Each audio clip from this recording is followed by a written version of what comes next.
Treasury, £15 billion for supplies of personal protective equipment.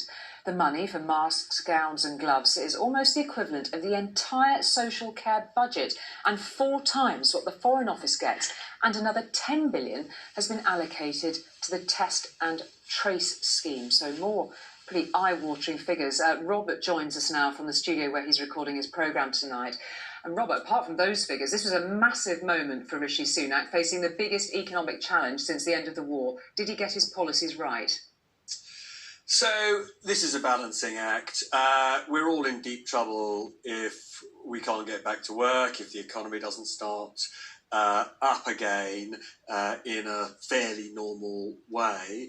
But if he restarts the economy too fast or in the wrong way, then of course this awful virus will be back with us and we'll be in even deeper trouble. For me, in a way, that eye-catching policy, the meal deal, 50% off meals Monday to Wednesdays in August, sort of, in a sense, sums up this tension.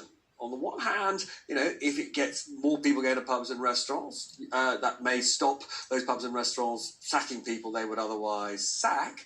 But if it turns out that that's where the virus rears its ugly head again, well, that's going to be bad for all of us. It's also going to be very bad for the Chancellor's reputation. This is a really tricky balancing act for him. And we know that there'll be some hard choices coming in the autumn budget because they've got to work out how we pay for this.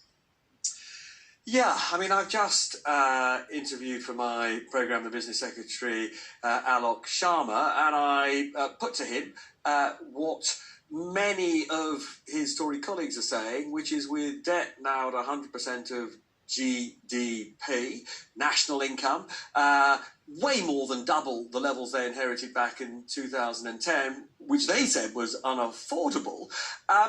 You know, his colleagues are saying they've now got to announce a programme to get the debt down.